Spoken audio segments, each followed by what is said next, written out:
शेतकरी नेते रविकांत तुपकरांचे 19 डिसेंबरला नागपूर अधिवेशनावर हल्लाबोल आंदोलन।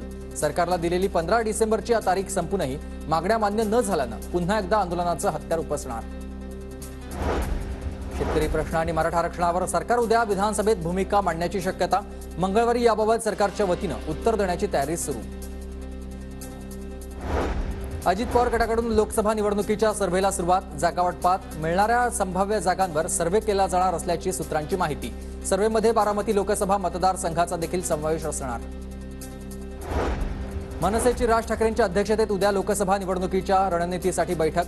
वांद्रे येथील एमआयजी क्लबमध्ये उद्या सकाळी 10 वाजता बैठक। हायकोर्टाने पुणे लोकसभा पोटनिवडणुकीवर घेतलेल्या निर्णयाचा फेरविचार करावा। केंद्रीय निवडणूक आयोग हायकोर्टाला अर्ज करण्याच्या तयारीत। पुणे लोकसभेची पोटनिवडणूक घेण्याचे मुंबई हायकोर्टाचे आदेश। पंतप्रधान नरेंद्र मोदींच्या हस्ते उद्या सुरत डायमंड बोर्सचं उद्घाटन झालेलं आहे आणि डायमंड बोर्समुळे 1.5 लाख लोकांना रोजगार मिळणार आहे। संसदेत घुसखोरीनंतरही 5 जणांची आत्महत्येचा पर्यायाचा विचार केला होता आणि आरोपींच्या चौकशीतून दिल्ली पोलिसांच्या विशेष पथकाला ही माहिती मिळाली आहे।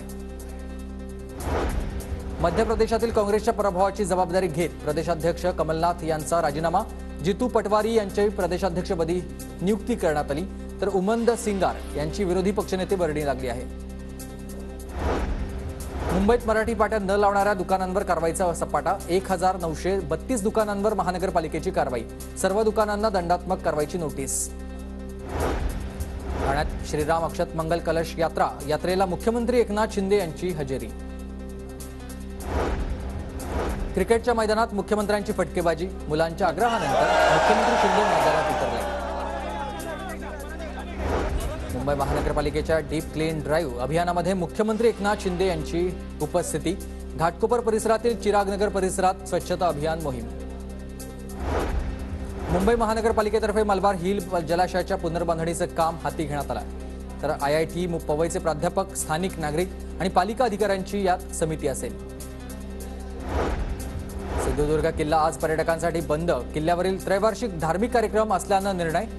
शिवराजेश्वर मंदिर देवस्थान ट्रस्ट यांची ही माहिती आहे।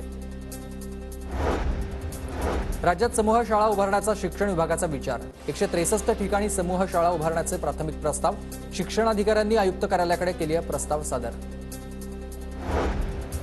पुणे शहरात सार्वजनिक ठिकाणी कचरा टाकणाऱ्यांवर कारवाई। 5 दिवसात महानगरपालिकेकडून 2370 नागरिकांवर कारवाई करण्यात आली। मद्यधुंद प्रवाशांना पुणे रेल्वे प्रशासनाचा दणका। मद्यधुंद अवस्थेत रेल्वेच्या परिसरात फिरणाऱ्यांकडून 4,96,000चा दंड वसूल।